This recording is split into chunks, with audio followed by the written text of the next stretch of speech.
Hello and welcome everybody to another exciting episode of Beyond the Bottom Line, the podcast that sits down with the people behind the scenes of the nonprofits that make them go. Today, we're sitting down with one of our favorite users on GiveSuite. Her name is Faggy Newman. She is the founder, executive director, and CEO of Serendipity. And Serendipity is a very interesting nonprofit because unlike most organizations where they're chasing donations and they're going for money, Serendipity is an all in-kind donation nonprofit. What does that mean? They don't take money. They take gifts. They take clothing. They're actually, in fact, a giant clothing store for people who are in need. And Faggy will go into more detail about that. And when they signed up with us, I thought it was really, really cool. And she's going to talk about a couple different things about who they are, what they're all about. I'm not going to spoil the episode, but as I said, I love doing this show because we get to sit down with people who are on the other end of it, the people behind the scenes making everything go and getting their perspectives on how and why they decided to get into the nonprofit space. And before we dive into this episode, this show is proudly sponsored by GiveSuite. GiveSuite is the all-inclusive nonprofit platform that helps you elevate and accelerate with literally all the tools you need all in one place with impeccable customer service and support to help you guide you and help along your nonprofit journey in order for you to succeed. If you want to learn more about GiveSuite, you can check us out in the show notes. And feel free to book a strategy call with our team. And as I always say, nobody cares about me. Let's dive into the episode. Faggy, thank you so much for joining us on the podcast. How are you? Good, Baruch Hashem. Thank you for having me. Thank you for coming on. And I really, like I said, I love having you guys as one of our users because you're like the first organization that we've ever dealt with that's literally all in kind gifts. And so you first came to us, we're trying to figure out you had a number of different problems. So what before we talk about that, what's your story? How'd you get involved in this? Why'd you get involved in this? And what decided and compelled you to get in this wonderful, crazy world of nonprofits? Yeah, so many years ago, when my kids were growing up a little bit and there was a little bit of discretionary time, I wanted to do some kind of chesed and bring it into the house that I could do combined with my kids. And I saw that there was not really uh, like a place for someone that had like a structured kind of gemach or clothing. There was so nowhere you could really go that you felt comfortable uh, getting clothing that as a gemach. So we started very, very small. And actually, before that, we had sent clothing to Eretz Yisrael. A friend of mine hooked me in, and we would pack up boxes and send them all to Eretz Yisrael. So I wanted to do something in town in Lakewood, and it was probably more than 15 years ago. And Lakewood was a lot smaller then. And we started very, very small. And then it just kind of grew organically, and more people dropped off clothing and more people kept shopping. So we moved from our little small teeny place that was you had to walk up 2 flights of steps, and we went to a basement, and then we grew out of that, and we went to another basement, and then we grew out of that, and we went to a retail space, and then we grew out of that, and now we're here for the past few years in a renovated warehouse. The store itself is 9,000 square feet, and the bell, yeah, Baruch Hashem, and the warehouse in the back where we process everything is another, like, I don't know, 5,000 6,000 square feet. So so it's grown and grown, and we've tried to grow with it and to keep up with the needs of our people. And Baruch Hashem, we have many, many, many shoppers literally from around the world. So that's where we are. That's really amazing, and when you call them shoppers, so anybody can come to your store, right? Like, it's not just limited to people in need and those who don't have the means to go elsewhere, like, anybody can come? Yes, so we did that intentionally. It was important to us that we wanted the store itself to look very nice, like a very nice shopping experience.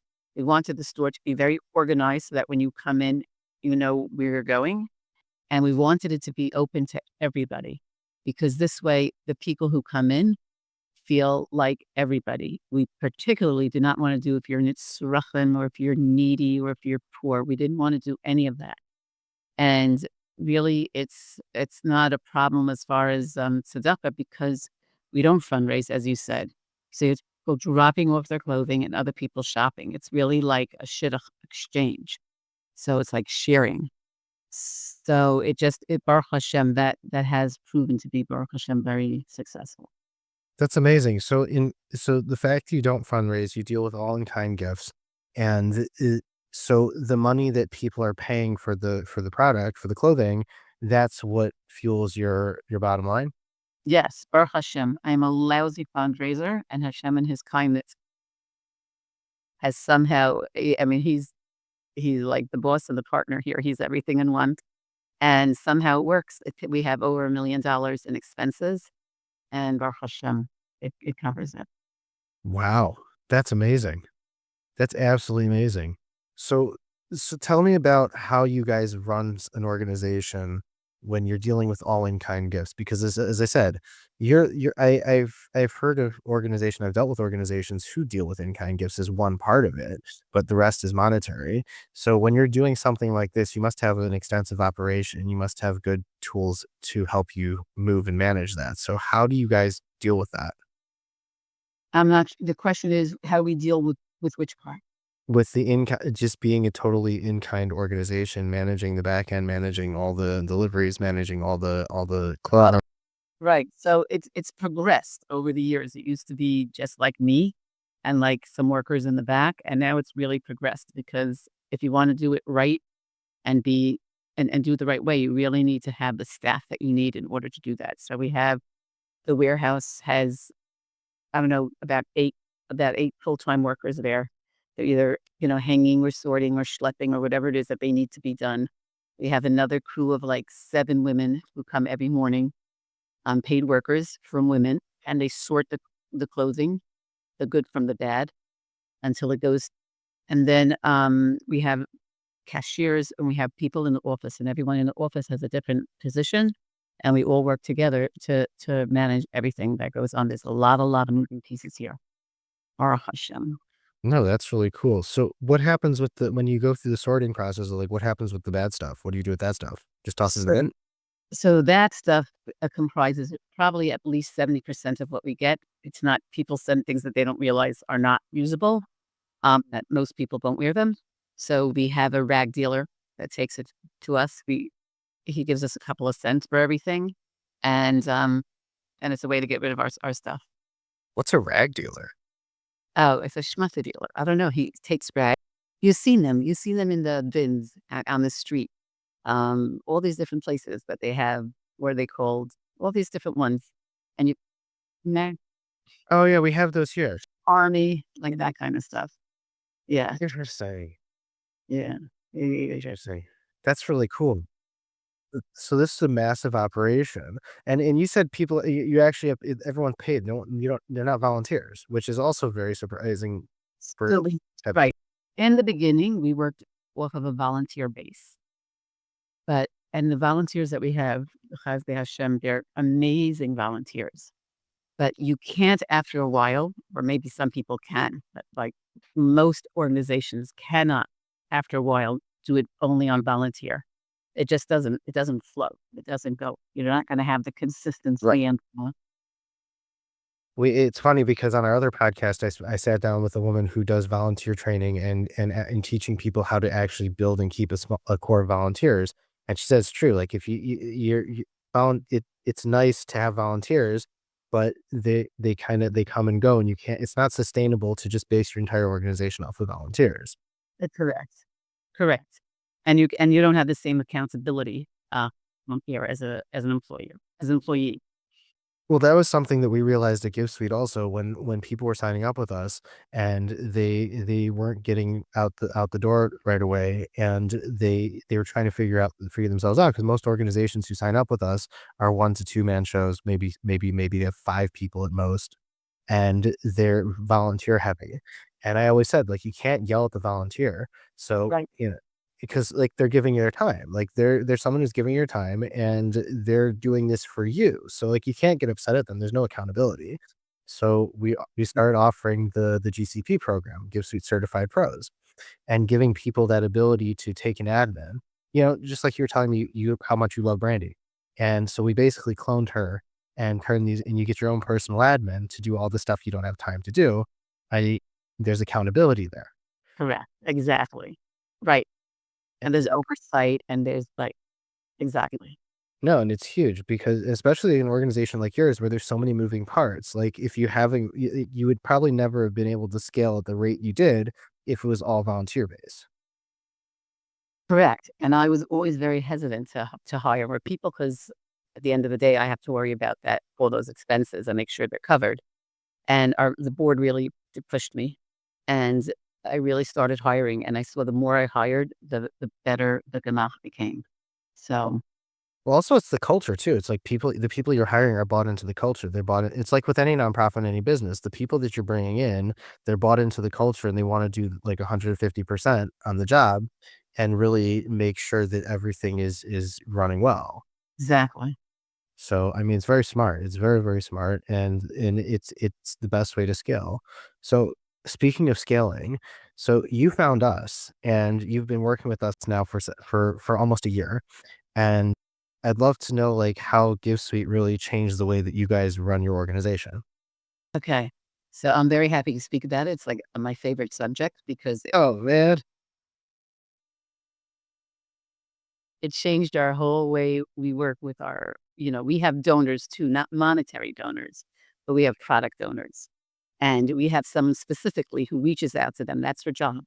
And she reaches out to stores and manufacturers and other assorted type of people to get like the overstock and the leftover of their stuff. And sometimes once in a while we'll also purchase things because sometimes manufacturers have things in the kind of bulk that we need and want. And it's good for us to purchase it because then we're getting an extremely good price. And the manufacturer store is happy also. But most of our stuff that we get is usually just donation of clothing. So we have it's always like, it's always a little bit of a balance of what we're doing. And we're okay, so we have that. So it's a lot of outreach. It's a lot of going after people. And like in any like quote unquote sales, there's a pipeline. And sometimes the pipeline's a week and sometimes the pipeline's a year. And you just have to go with the flow. And then you like to engage with all of our donors because really the only reason we're able to do so much that we can is really literally because of all those stores and all the manufacturers. And it's just such a nice breath of fresh air to get a look from behind and see what chesed these stores and manufacturers do that nobody ever hears about. Like when they donate to us, they're like thanking us, which is crazy. So it's only our people and their faces light up when they're able to donate. So we want to give them back an appreciation because they're not here and they don't see what they do. So we want to engage with them in a way that expresses that they understand that how much they helped people. The, that this is like preventative. There's no crisis. This is before a crisis would happen. It's preventative. People come in, they save thousands of dollars, and go home, and there's no story. It's just it. That's it. It's like the best story there is. So we try to engage with them. So we have a lot of different components of how we reach out to our donors.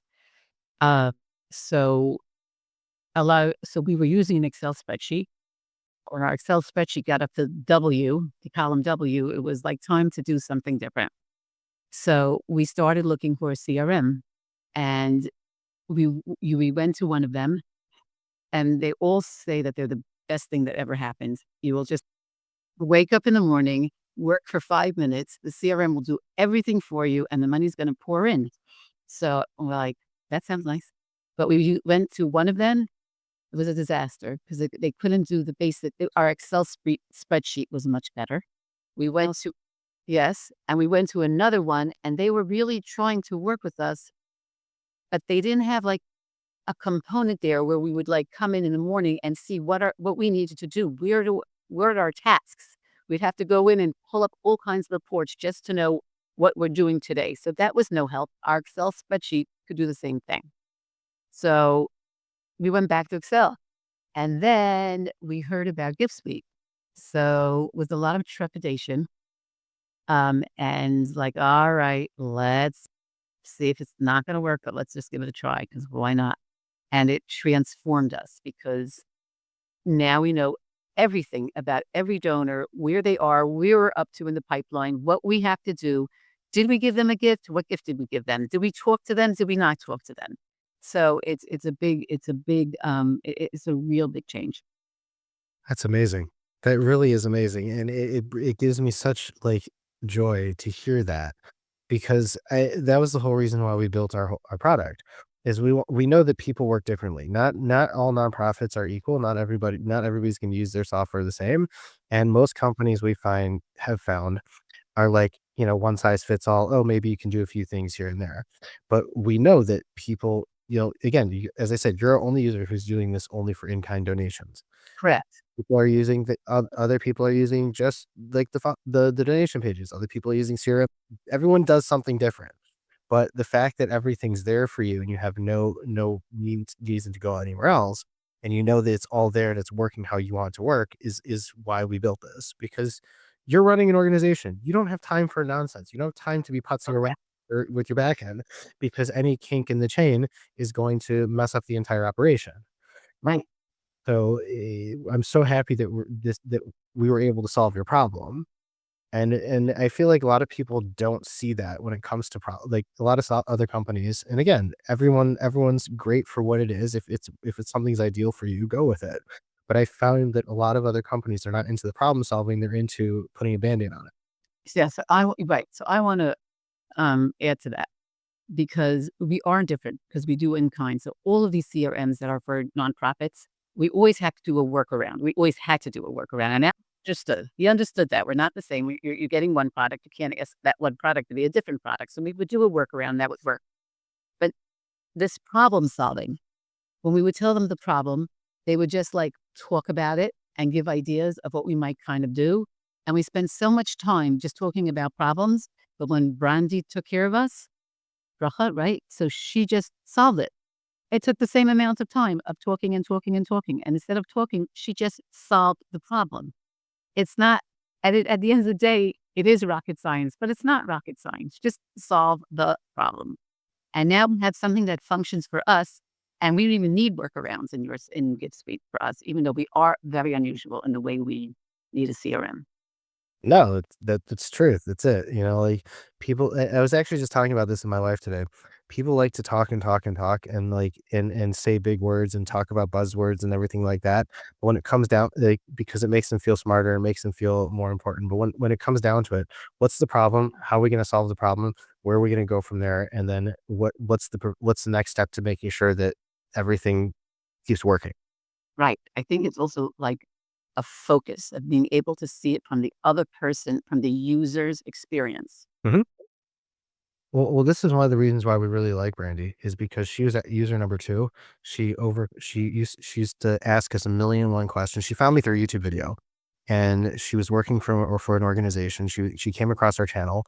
She found us on there. She watched the video. She's like, "This is what I need," and she overclocked the system like crazy. And at a certain point, she's like, "I don't like working for these guys. Can I come with you?" And I'm like, "Yes, please." And, but it's what you said. It's like from that user perspective, you understand, what needs to be done, what can be and we're constantly on like finding new things in the system that it can do for people because as I said, everybody's needs are different. So when we sit down and we offer customer service, customer support that actually helps you, we're finding new things that, we didn't know or necessarily know about. And then we're transposing that onto the rest of the clientele. Exactly. Right. And that's what Bronzy does. When we have a problem and we tell her we need this, she doesn't tell us about what GiftSuite can do. She figures out what GiftSuite can do for you. So it's a whole different right. It's a whole different approach. No, it's really amazing. I'm just happy that we were able to solve the problem and give you a solution that was able to keep working for you and help you guys grow. Because at the end of the day, it's what it's all about. We're trying to help and empower nonprofits to really grow and scale and be the best that they can be. Mm. So you know, as someone who's in the nonprofit space and doing this for a long time, you come across a lot of people who probably ask you for your advice. And what's one piece of advice you would give somebody who's looking to start a nonprofit? Maybe not at like what you're doing, or maybe like what you're doing, but in general, what's some piece of advice you give somebody who's looking to start a nonprofit? Okay. That's a very good question. Okay, I would have to think about it, but just offhand, I guess if someone's looking to start a nonprofit, they should have clarity. They should know what is their goal, what are they looking to do, what are they hoping to do. They should have a plan, and they shouldn't just say, "Okay, we'll just start and Hashem will help." Hashem is the only reason you're gonna have any success at all, but you have to still do the proper hishtadlus, even though it's a chesed. So you have to have a plan. You have to know where you're starting, where you're ending. You don't wanna start way too big. You wanna start slowly and keep going. You wanna be, you wanna make it something very practical, and you wanna be able to reach out to people, other people who could help you. There's a whole world out there, and what you have to do in our community in Klal Yisrael, you just pick up the phone, you could practically talk. I can't tell you the conversations I had with people who are, like, experts in their field, and they just help you. They just give you advice, and they help you, and they do it graciously. So that's okay, those are my 2 things I would say. Nice. Well, that's what it's all about, is it's all about helping people without with unconditionally without having zero expectation for anything in return. That And I try to do that with myself on a regular basis. I love helping people. This is why I got into nonprofits. I love helping people. I have zero expectation for anything from anybody in return. And if I helped you, great. Feel free to use the advice I gave you and go forth and prosper. And this is how relationships are built. This is how you build relationships with people. This is how you like build really good quality relationships with people. Because when you have zero expectation, it's going to be a much better place. yes, that sounds right. It's a good marriage advice too. Right. There you go. Well, this was amazing, and I'm so happy that we finally got to do this because trying to pin you down to do have the conversation, and I love the fact that, as I said, you guys are fully in kind, and it's unique and it's exciting, and people talk about you. So, speaking of people talking about you, if somebody wants to find out more information about Serendipity and potentially give a donation, I'm assuming you take donations from all over the place, not just within the New Jersey area. How can people get in touch with you? Okay. So they could call our office at 732-813-3352, or they can email to office@serendipitylakewood.org, or they could call me on my phone, 732-966-0262. That's my cell phone. And if you want to get a feel and a look of what we do, if you go onto YouTube and you put in Ephraim Feder Serendipity, you'll get like the 3-minute Ephraim Feder type video, and you'll get a real tour around our store. It's amazing. Thank you so much, Figgy, for taking the time to sit down with us on the show, and I really It really was. It's nice for me to be able to be here and just to be able to express to you how much Gipsy has done for us. So that makes my day. As I said, thank you for joining me. I'm happy we finally did this. This is gonna be a great video. We're gonna put this up, on our website, on the Beyond the Bottom Line page. There's gonna, every just letting all the listeners know, this podcast is a video podcast. It's gonna ultimately end up on our YouTube channel, the Give Suite YouTube channel, but each episode will be on our website, and each guest will have their own page that has all the information about them along with the video, and you can connect via that way. And we'll be sharing this on all our social media channels as well. So don't forget to like and subscribe to all things Give Suite. And if you want to learn more about Give Suite, you can check us out, www.givesuite.com. And until then, I will catch you guys in the next upload. You guys all keep changing the world.